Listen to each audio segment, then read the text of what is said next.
Today is Friday, January 31st, 2025, and you have found the Living Youth Podcast. My name is John Robinson, here once again with my podcast co-host, Mr. Wallace Smith. Mr. Smith, how are you making it through winter this year so far? Doing all right. I've worn sweaters more days than I ever have in my whole life. As I get older, my wife is tired of me complaining about being cold. I think I mentioned that she's, you know what? How about some sweaters? So actually done all right. It's been very nice. And what is it today? It's 40s, 50s, 60s. Oh, I looked at the 10-day forecast, and I don't think that there's a day where the high is below 60. Yeah, my wife likes winter generally. I think she's feeling kind of sad that maybe we've moved on from it, but doing just fine. Doing fine. Thank you for your concern about me as a person, Mr. Robinson. You have a topic for us today that I've heard you cover in other settings, but I think such a fantastic. Your approach on it is fantastic, and I think will be very helpful to younger listeners to answer really a tough question, which is, did Jesus rise from the dead? Fact check. Yes. Play the outro. That's right. We're done. That's it. Boy, that was a short podcast today.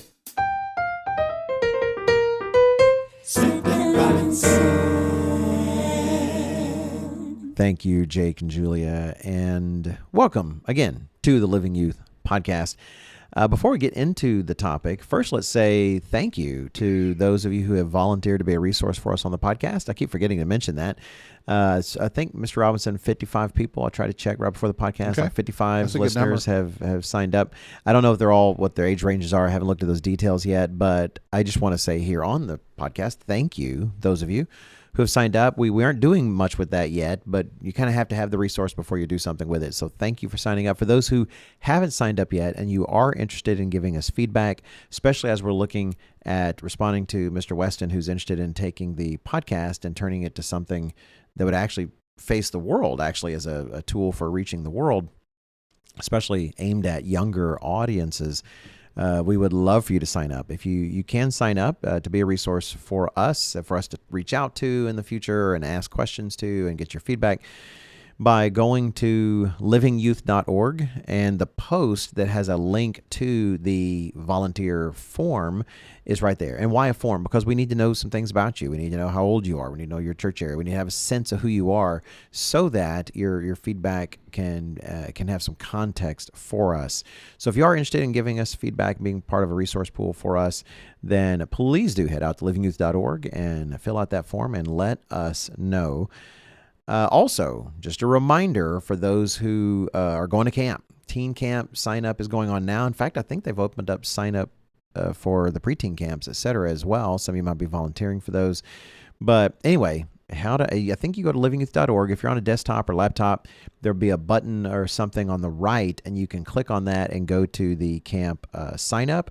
If you're on your mobile phone, just scroll all the way down to the bottom of livingyouth.org. There in the footer, you'll see camp registration. Tap on that, and you can get going for camp. So anyway, just a reminder that camp is on the way, and now is the time to sign up for that. Okay, so here is the task, and Mr. Robinson was so kind in the introduction. The way he set me up for just asking the question, I couldn't help but just ask the question, But let me go ahead and add that I can't say this is my approach. I really do appreciate the work of a lot of other people not in the church. Dr. William Lane Craig is an apologist I really appreciate. Dr. Gary Habermas has been someone who did this kind of thing for years. Lee Strobel, the author, really popularized a lot of their research and work. His book, The Case for Christ, and he has his series of works. Anyway, this idea, I can't say that these ideas are original to me. I draw some of my own conclusions, to be sure. We all will. But this question is important. Here's the task.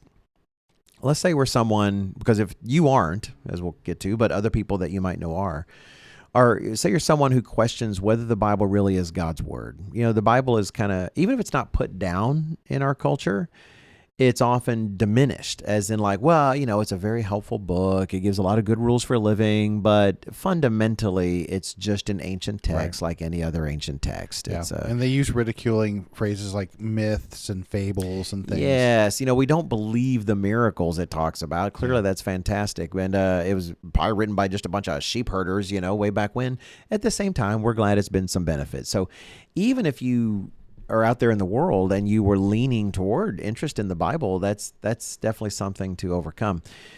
Well, the question is, let's say that's where you are. Should you still conclude that Jesus Christ rose from the dead? Like, do you have to fully embrace that every word of the Bible is inspired before you could draw a conclusion like that? And it is important because who knows? I mean, you young people have people in your where you're working, or maybe at school. Have you ever considered why would someone believe that? It's a worthwhile question.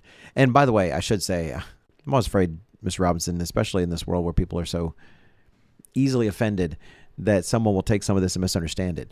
Mr. Robinson and I are not saying the Bible is not inspired. I would give full credit to Mr. Robinson as someone who I have seen now over years illustrate with his life and choices that he believes the Bible is 100% inspired by God, and he takes it very seriously.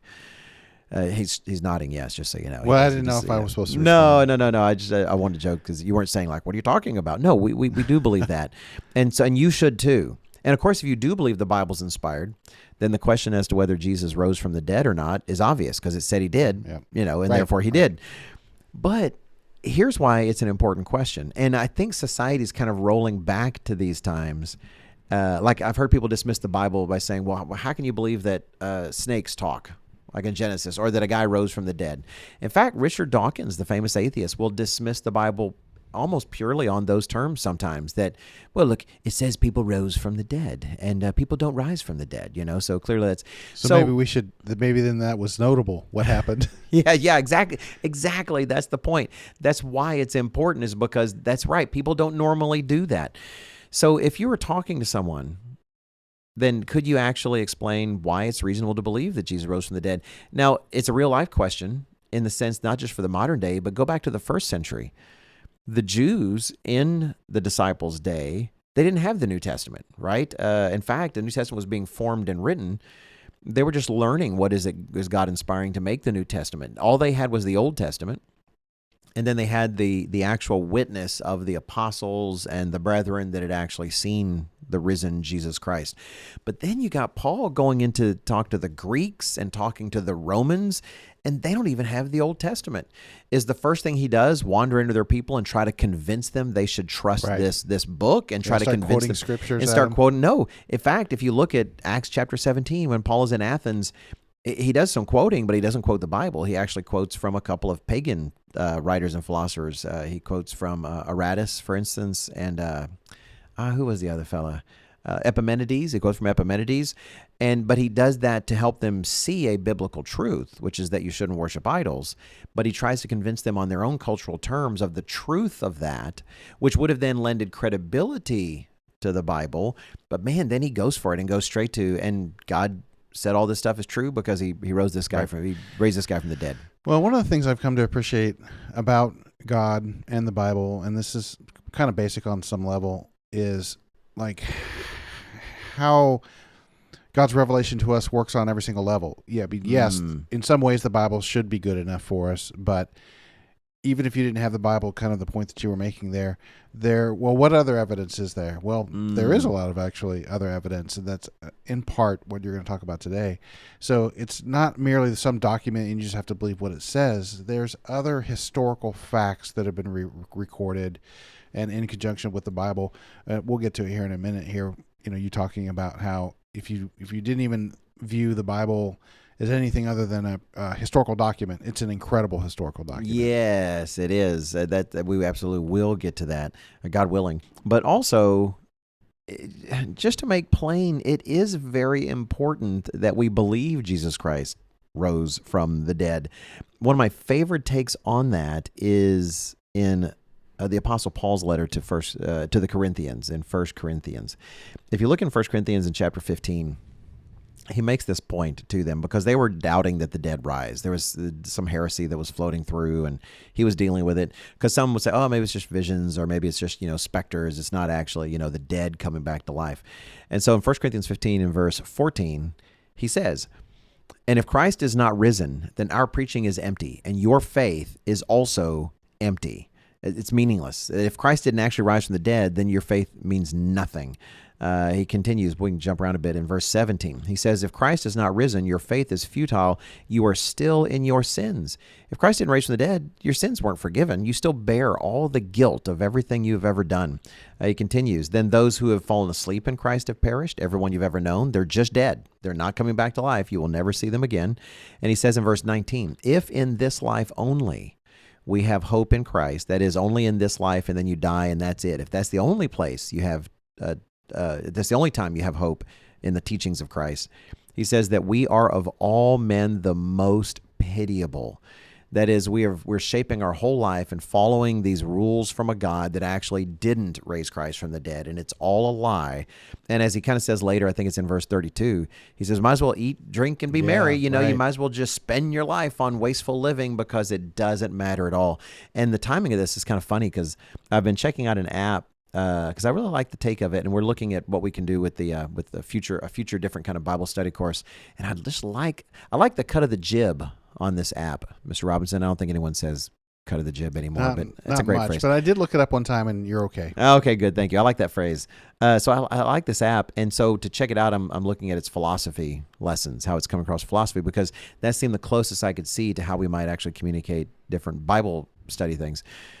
And, oh boy, going through some of these philosophers is reminding me of how the moment they kind of let go of God and any sense that there's a purpose or future that God has in store, which is illustrated in the resurrection of Christ, just nothingness. Everything they come up with then becomes vain and empty and unfounded. And it's exactly like what Paul just said here. And just in general, what we try to highlight, I think Mr. Herbert Armstrong used to highlight, don't just believe things, know why you believe them, and if you've never examined for yourself, well, why do I believe that Jesus, that was alive? When I pray and I'm talking to God and I believe that Jesus is right there at his right hand, why do I believe that? It's worth taking a look. Part of why we're doing this also is good timing. I had actually done a talk with the LE students. We have these forums here where we Mr. Jonathan McNair has various ones come in, different ministers, different people of different experiences, and talk with the students. And I had done one some time ago about trying to understand what your pillars are. We might have even done a podcast on that. Boy, this is number 132 for us, I think. It's getting hard to remember them all. But what are the things that really support your worldview? And I had talked about how my first pillar is that God exists. Because if God doesn't exist, what is the point of any of this? But then my second pillar is that Jesus is his son. And the third pillar is that the Word of God, the Bible is the Word of God. And there was a question like, oh, well, that's interesting that you got them in that order, right? They would think, because I do believe the order in these first ones is important. And they thought, well, maybe the second one should be that you believe the Bible is God's Word. And the third one is that Jesus is his son. And maybe for some maybe that makes more sense to them. But for me, it's definitely the other way around. And so that was part of the question. Well, how could you believe that Jesus rose from the dead if you didn't already believe that the Bible was 100% inspired? Right. And so that's what brings us to this approach. And maybe that's not the case. Maybe you believe the Bible's inspired. You believe that first, and so therefore you believe those things. But for me, and I definitely do believe the Bible's inspired, but that's what this podcast today is about, is that there's sufficient reason to conclude that Jesus rose from the dead, even if someone hasn't yet concluded the Bible's inspired in every word. Now, once you do believe Jesus rose from the dead, well, then you get the Bible too, because the Bible, especially the Old Testament in that case, is the book he believed in, is the book that he said was God's word. So building on the work of others, that's what we're going to talk about today. How can you conclude that Jesus Christ rose from the dead if you just didn't treat the Bible like that? Right. Well, here's a mistake that people often make, Mr. Robinson, is they'll say, well, if you don't conclude the Bible is God's word, what good is it? Well, just look at it as a historian. Boy, this would be a good podcast for Mr. Sandor to be on. But as a historian, the Bible is a amazingly valuable resource, even if you didn't believe it was inspired, even if you believe all these people, you had these believers in this religion, and they wrote these letters and did these things. These are some of the most amazing historical documents in existence. I just might mention, I don't watch it closely, but I do pay attention to periodically somebody will put out a YouTube video. It's almost always some kind of conservative Christian group highlighting the most recent archaeological finds. And not only is the Bible never been discredited, essentially, I guess you have to put some boundaries around that. Sometimes it's discredited, and then later they discover, oh, wait, we were wrong, actually. It was right to begin with. Just the more we find, the more it validates the Bible as the most incredible historical document that there is. Right. And since we do believe it was written by God, we know it is 100% accurate. So then, of course, it would be the most amazing. We should, go figure, right? So I do have a question as you're heading into the first one here. So this evidence that the tomb of Jesus was found empty that you're getting to. Oh yeah, you are getting a little bit ahead. Right. Is there evidence outside of the Bible as well? Are there other historians who talk about the tomb? Yeah. No, it's you don't find a lot that will talk at that level of detail. You have to deduce from things from what they did write. Like Josephus wrote something that would support the idea that it had to be empty. So yeah, definitely, essentially these facts that we're going to talk about are facts that you draw from the evidence. You look at the evidence and go, okay, this evidence points to this fact. This has to be the case, or else these things would not have been the way they were. And when it comes to treating the Bible like history, that's part of what's going to enable us to do that. If you look at famous individuals like the lives of Julius Caesar, the Gallic Wars that he wrote about, you look at Herodotus, all these fancy historians that we have and we talk about the events that they describe as if we know them from their descriptions. We recognize they're not perfect historians, but we still take their data and use it as if, as real records. Take Herodotus, for example. One of the criticisms about him was he so often wrote about things clearly secondhand much later after they'd happened.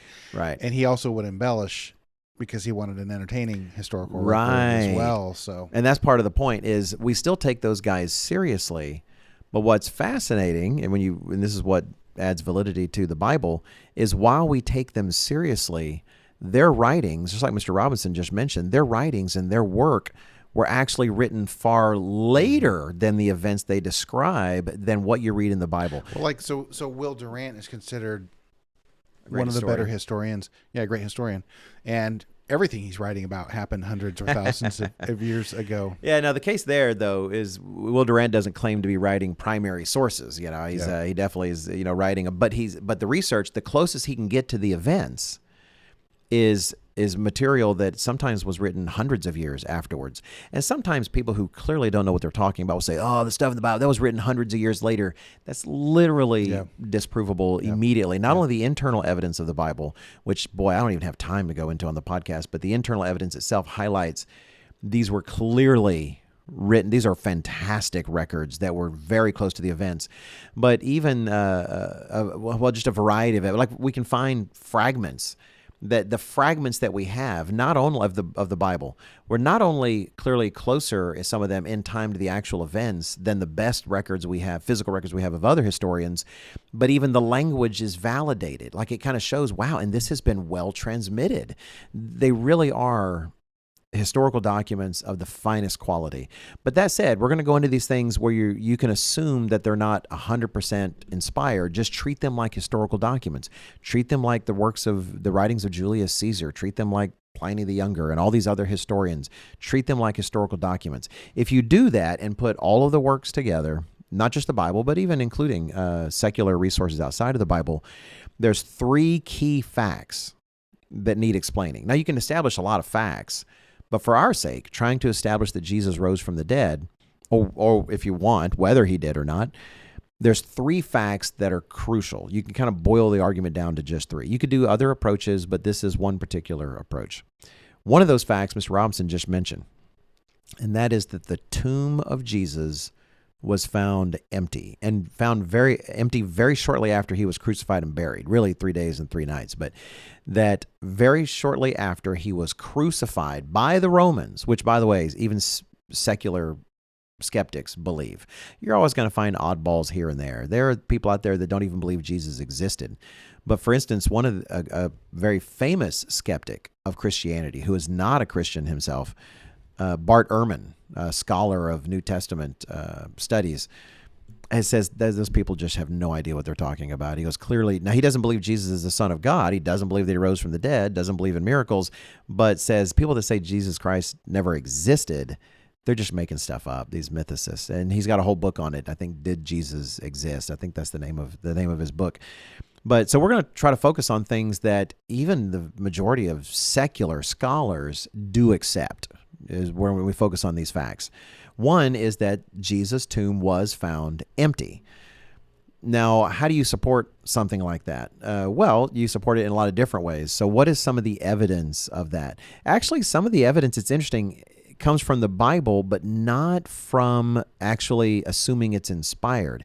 You can even assume. Let's take one of the worst assumptions you can make. Okay, clearly the Bible was written. You can factually show that it was written very close to the events, like within a lifetime of the people that actually saw the events. But let's imagine it was written by people trying to bolster their religion such that they didn't care about the facts. They're just trying to. So they're putting out something to argue against their enemies. They're not recording facts. Like, well, how do we push back on what they're saying? What are they saying? Well, then you can read it to learn what were the enemies of the church saying at the time.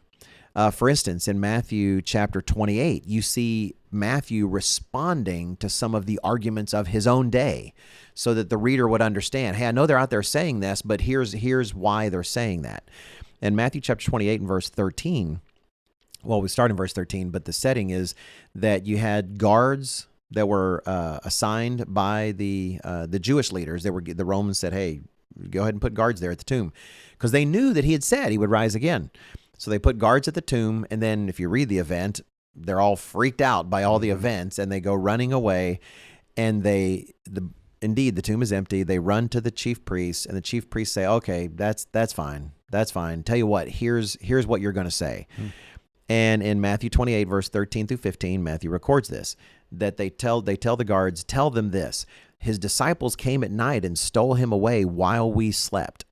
Because that makes you look like a bad guard, if you slept. And if this comes to the governor's ears, we will appease him and make you secure. That is, don't worry, we'll take care of it. We'll tell you, we told not to take it seriously. We never thought anything would happen, whatever they said. And it says, so the guards took the money and did as they were instructed. And this saying is commonly reported among the Jews until this day. Mm-hmm.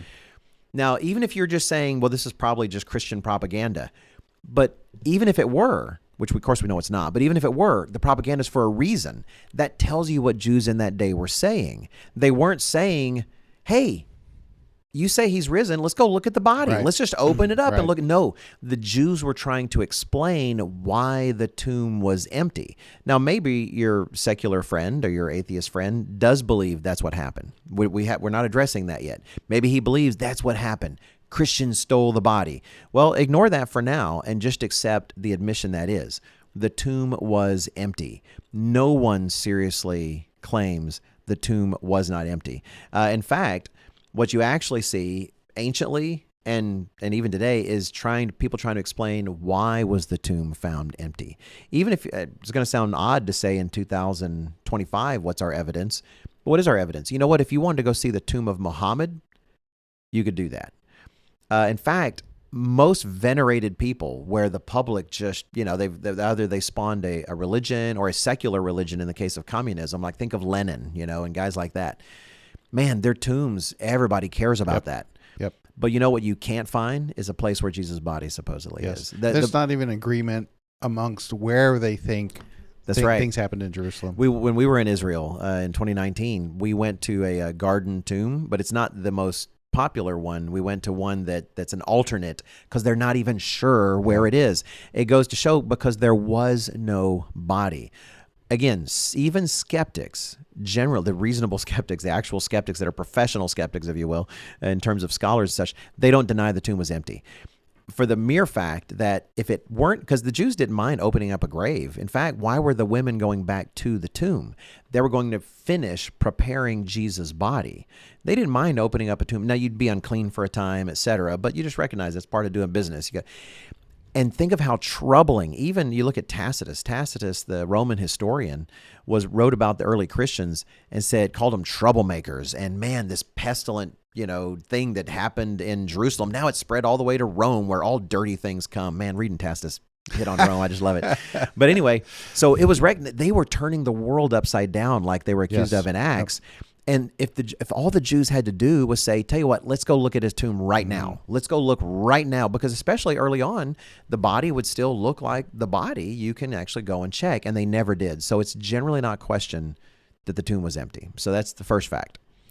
The second... Well, what if they faked his death? Oh, we'll get to that, because right now we haven't ruled that out, right? We're just assembling our evidence first. All right. Secondly, and actually we'll get to that right now.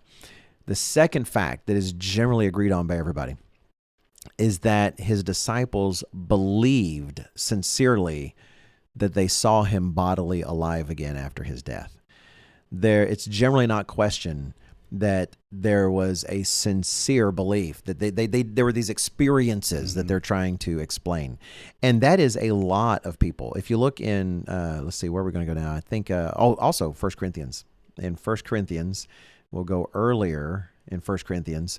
So understand, 1 Corinthians chapter 15 was written by the Apostle Paul, and that also is something that's generally not disputed. There are books of the Bible that some will dispute. I got a letter from someone, a reader of the Bible study course, saying that, why do y'all say Paul wrote Hebrews? That's one of the contentions. Some will dispute this. Did Peter really write Peter? Whatever. People have all these arguments. He wrote the first one, but not the second one. Exactly. So you have all these arguments out there, and so when we're looking at 1 Corinthians, understand, barely anybody doubts. I mean, they believe that Paul was real, and that yes, they may not attribute all of Paul's letters to him, but 1 Corinthians they don't have a problem with. Paul wrote 1 Corinthians. And two other facts. He wrote it very close in time to the actual events. So you're looking at the 50s AD or so. That sounds right. Yeah, you're looking at mainly 25 years after the crucifixion and resurrection. So literally, you're getting to the point within the span of my time in the ministry, right? You're looking at times where... Yeah, well, I think with maybe one exception, everybody who witnessed it was still alive. Yes, that's exactly. That's one of the points that Peter himself makes in 2 Peter. Because as we covered on the last one, people were beginning to question where's the return, and he had to remind everybody, hey, look, we didn't make this up. We witnessed these events. It was a key point that he made. I think of my son Jonathan. He's 27, and you're talking about things like everyone getting together. Hey, do you remember when Jonathan was 5 and we saw that dinosaur in the backyard? I mean, either people are alive and they all saw it, or there's enough people to say, yeah, you're crazy. That wasn't that long ago, right? So you have him writing and he's also writing the things that were passed on to him from even before that time. So you're talking about testimony he's passing on that originated even earlier than that. So if we read in 1 Corinthians chapter, and think of it like a historian. I'm not saying you have to think of it like it's inspired, even though we know it is. 1 Corinthians chapter 15, starting in verse 3, Paul says to the Corinthians, "For I delivered to you first of all that which I also received," so even preceding this testimony, "that Christ died for our sins according to the Scriptures, and that he was buried, and that he rose again the third day according to the Scriptures, and that he was seen by Cephas," or Peter, that's a Aramaic Peter, "then by the 12," that is the full band of the 12 apostles, which I would assume he's including Matthias in that. "And then after that, he was seen by over 500 brethren at once, of whom the greater part remain to the present, but some have fallen asleep." That's crucial. He's literally saying if you were to actually go to Jerusalem or Galilee, wherever he's talking about, there's literally 500 people. A few of them have died, but most of them are still alive. You can go and talk to them. They all saw him at once. Verse 7, after that, he was seen by James. James is an important piece of evidence because the Bible itself testifies that James didn't originally believe Jesus was the Messiah. It's Jesus' brother. And here's another reason that's important. It's kind of a side note, but one of the many pieces of evidence that show the New Testament and the Gospels in particular make for fantastic historical documents is one thing you can use to help lend credibility to a historical document is there anything in there that it would be embarrassing for the author to reveal? Right.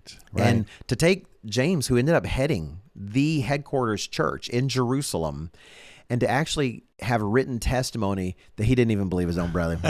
That's not the kind of thing you do when you're making propaganda, right? That's what you do when you're recording facts. So it's important to say that he was actually seen by his brother, and his brother saw him and all of the apostles, thus those who became apostles after the 12 apostles, the broader category. And so I think that also may be a good time to insert your other point, which was you don't put things embarrassing in.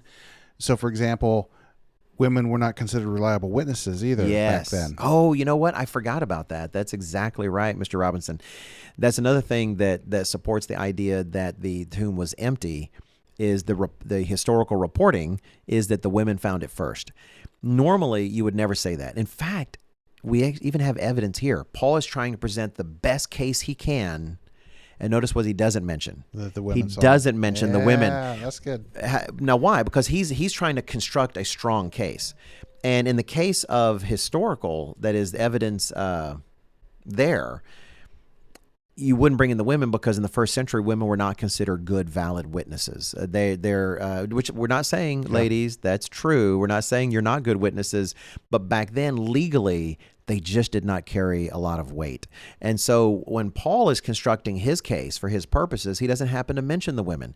The Gospels do mention the women, which highlights that they weren't trying to just put together a case. They were trying to record the actual events that happened. And when I can imagine in the first century, some guy saying, hey, our leader's tomb is empty. It's completely empty. And they said, well, wow, that's amazing. Who came across it? Who discovered that? You're like, well, some of our group, they just, well, yeah, that's amazing. Well, who was it? Was it John or, James? It was, it was the ladies, the ladies that discovered it. Well, you'd actually have been less credible to a lot of the first century people. That goes to show they were truly seeking to record historical events. So yes, it does lend credibility to that. Well, in this case, he highlights all of these people. Why is he doing that? Because he knows if you go talk to them, that's what they're going to say. It's honestly, it's stuff like this that makes me think that we have a long 2,000-year tradition in the church in terms of when we say, don't believe us, believe the Bible. In this case, you can't say the Bible, but you can go see and talk to the people. Generally, people do not doubt that the disciples really believed that they saw Jesus. In fact, Josephus, as the Jewish historian Josephus, is often, he's kind of set aside by some because if you look at the kind of the classic translations of Josephus of some of the text, it's considered to be potentially corrupted by pro-Christian people who were translating it or copying it, because some of the things he says in those translations sound like he's virtually a Christian himself. Like, oh, and indeed, he might have been the Messiah. Well, did Josephus really say that? It's hard to say because we rely on humans to communicate things. But you don't have to just use that text. There are also ancient Arabic text of Josephus also, and those don't have the same level of kind of pro-Christian feel, but they still do give the key facts that Jesus Christ was a preacher, that he was considered very virtuous, that miracles were attributed to him, and that his disciples, after he died, claimed that he had risen from the grave. So you have outside testimony again that these disciples really did right. Believe that. So if not just the disciples, but even, because it mentions that 500 other people saw, or Christ appeared in front of 500 other people, that would also include his actual crucifixion. Yes. So a lot of people would have witnessed him, one, being scourged, two, being nailed to a cross, and then at least some number of people would have witnessed him being being stabbed in the side with a spear.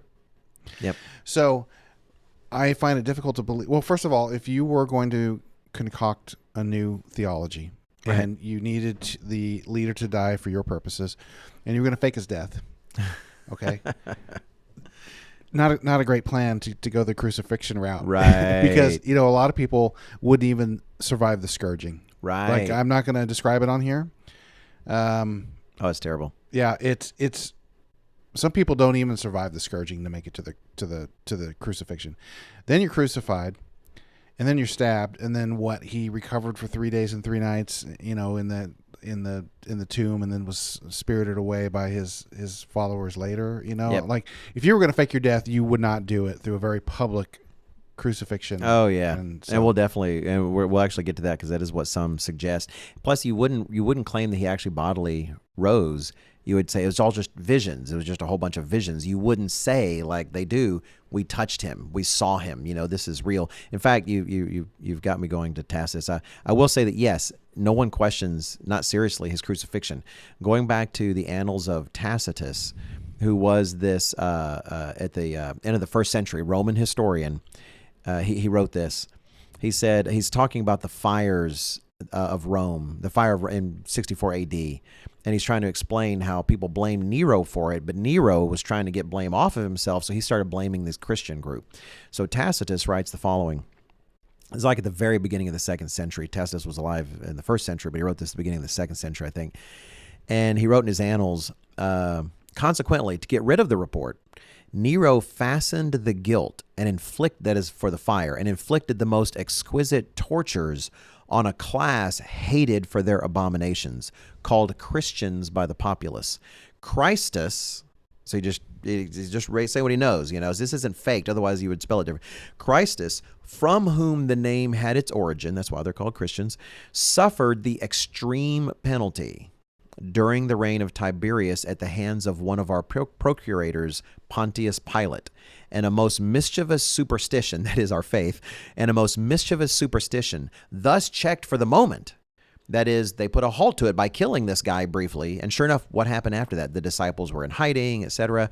Thus checked for the moment, again broke out not only in Judea, the first source of the evil, but even in Rome, where all things hideous and shameful from every part of the world find their center and become really popular. I just love that statement. But that fits the book of Acts because you have Christ died and then everybody got quiet for a while. But then not only did it come back, it came back like super powered, so now it began to take over Judea and then spread past Judea, which is not normally what happens when you're lying about stuff. But anyway, the point being that yes, his own disciples, as Jesus Christ, did believe that. In fact, I have a quote from a historian, and this guy is a skeptic. Again, this is a guy who does not believe that Jesus rose from the dead. He's a German historian named Gerd Ludemann, and he wrote the following.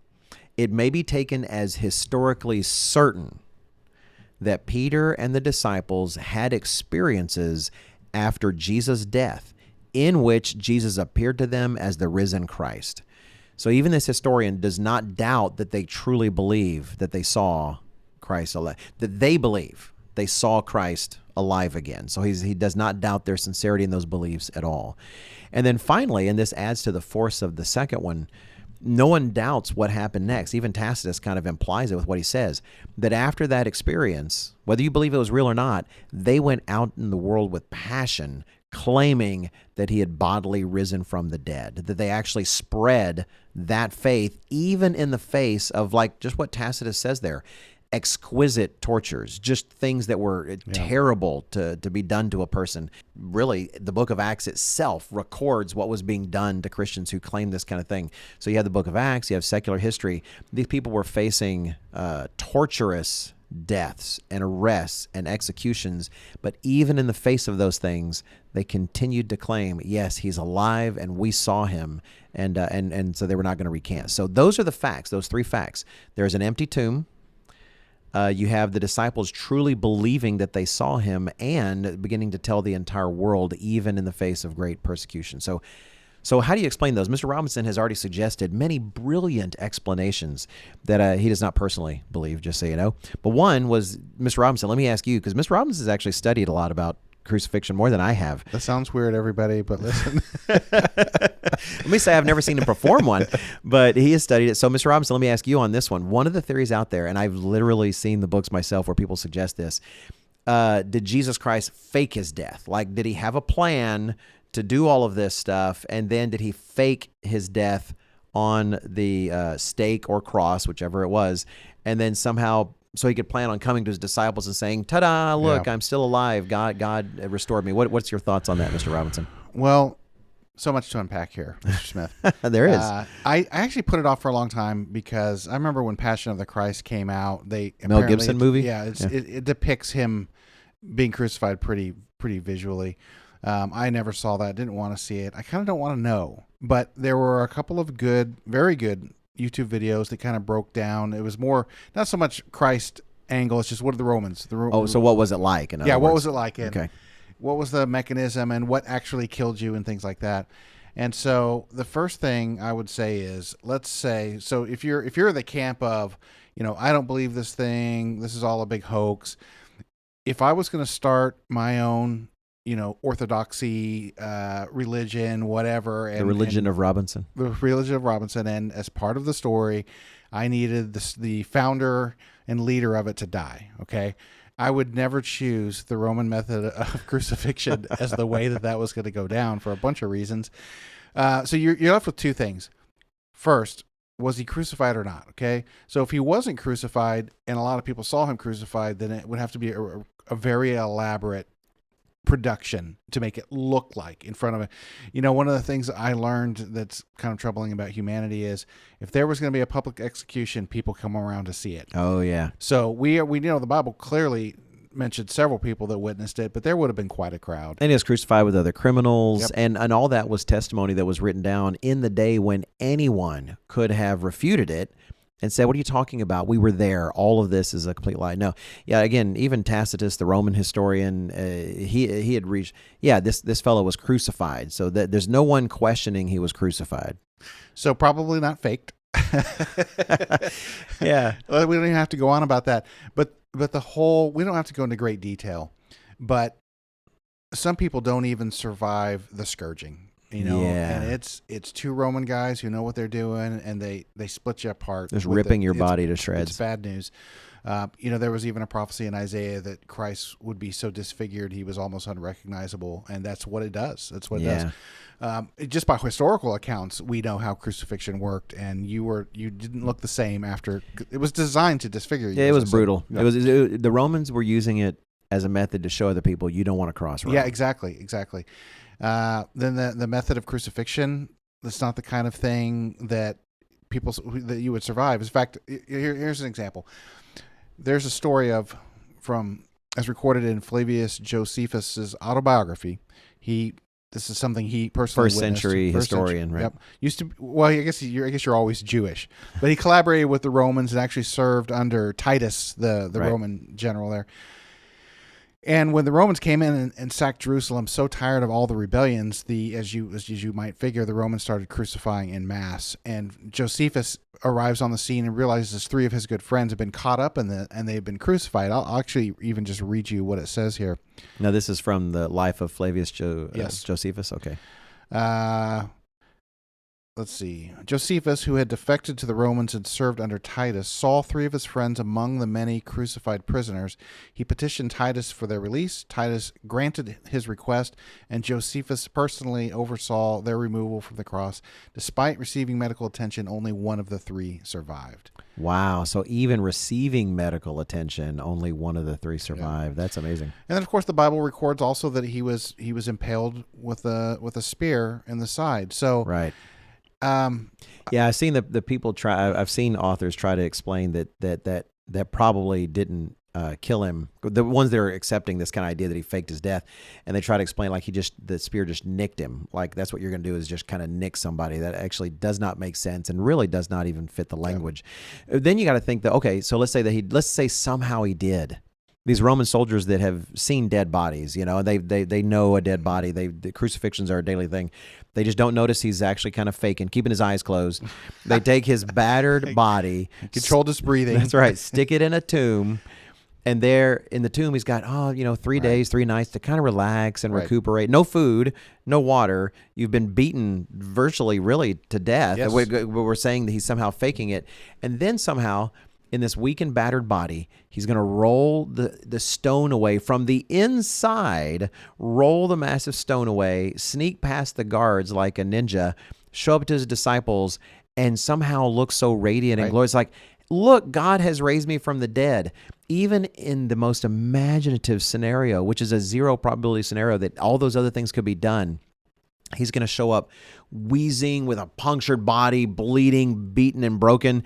And the best that could ever be concluded was, wow, this guy is the most amazing survival artist that somehow no one's going to conclude God has gloriously revived this person and given them a brand new body. And that it wouldn't even get that far because no one could ever. No, it's just an absolutely ridiculous theory. I mean, can you imagine the strategy meeting where he outlines how he's going to fake his death?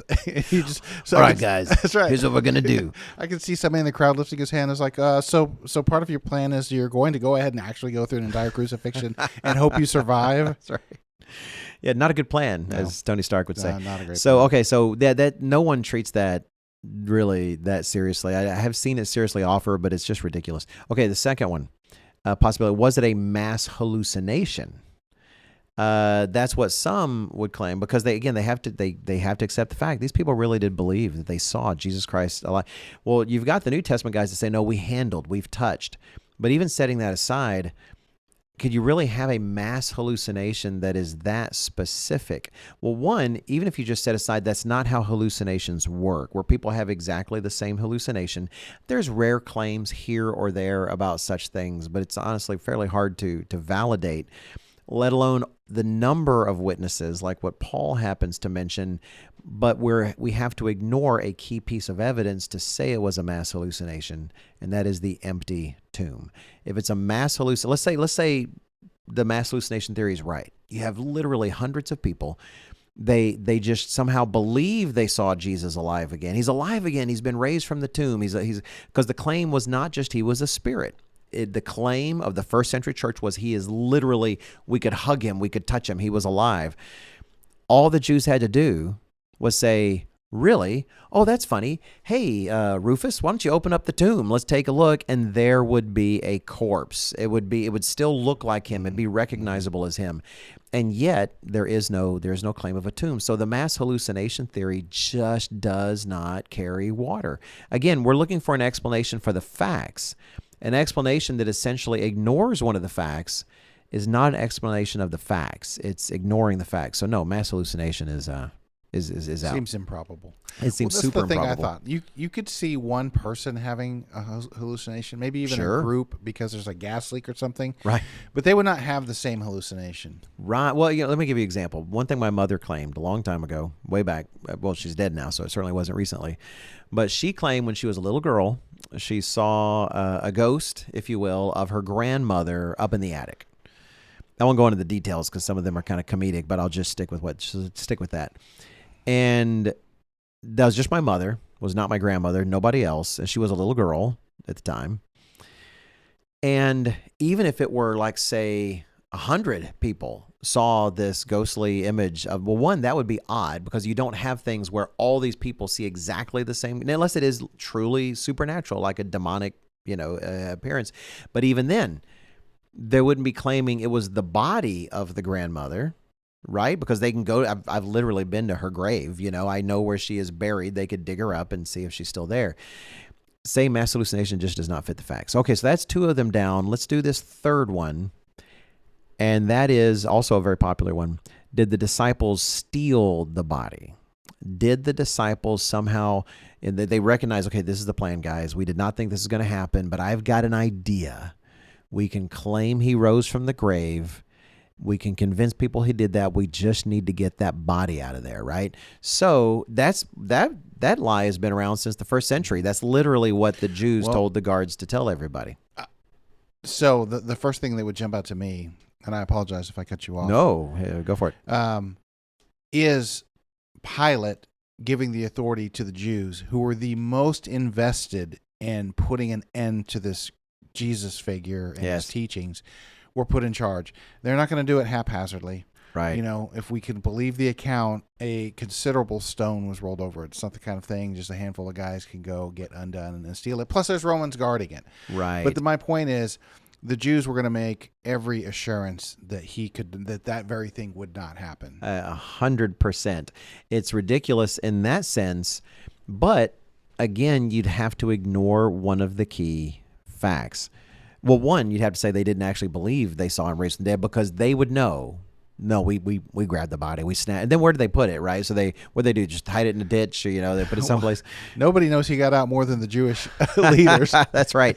However, and here's what we can kind of wrap up with this, because it leads to the conclusion, is that no, we can conclude definitively that the disciples did not steal the body, because they literally were willing to be tortured to death than to say it was not a fact. And let me ask our listeners out there, who, let alone multiple people, but who is willing to suffer in agony and to die excruciating deaths when you know it was a lie, right. When you know all I have to do is, and we have records like even though it's the early disciples, not the apostles themselves, but you look at the record of Pliny, who was saying that, yeah, we just take someone and say, hey, look, just admit that Jesus is not a God, and just do an offering here to whatever, and we'll let you go. That's it. And I'm sure some did, because people are weak, but many of them did not. In the case of the apostles, those who literally interacted with him and they saw him, they did not. Even the book of Acts itself talks about one of the, again, embarrassing figure, one of the heroes of that particular movement, dragging people away in chains and in jails and suffering. And they would not yield. They say, no, we saw him. We've touched him with our hands. He is alive. He's alive now. I'm thinking about younger me. Let's say I was a teenager, and I'm listening to all this. I could still see myself being like, yeah, I guess maybe you would give up if they were torturing you. And I'm like, no, let me trust you. Trust me. Like it's something I've learned about over the years, and paying attention to history and studying how humans actually react when things get real. When you're down in the Roman dungeon and you're upside down and they're bringing out the hot tongs, you're gonna give it up. Yes, sir. What do you need to know? Yeah, do you need to write it down, or you guys finally got me? Okay, yeah, does spelling count? Because I will get it as accurately as. Well, here's another thing. It matters that there were 12 disciples. Now we tend to believe possibly John was not martyred in the way that the others were. But I could see, let's say we're being generous, and one of the disciples was, for whatever reason, willing to endure all this punishment and imprisonment or whatever to hold on to the hoax. Okay. Could you get 11 to do that? Right.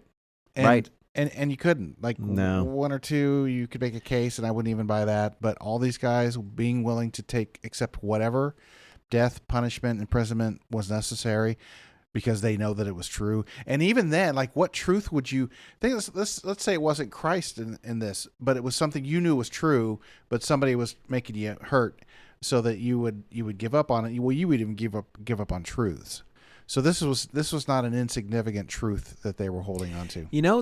That's a really good point, Mr. Robinson, because there are those that, well, we don't want to get into it. I know Mr. Robinson listened to a lot of history podcasts that talk about some of those times, like the communists and East Germany. Oh, yeah, and that was bad. And when it comes to the Romans, understand this was not a time like in the U.S. where they did waterboarding of individuals under the Bush administration, and it was a huge scandal, right? This torture tactic.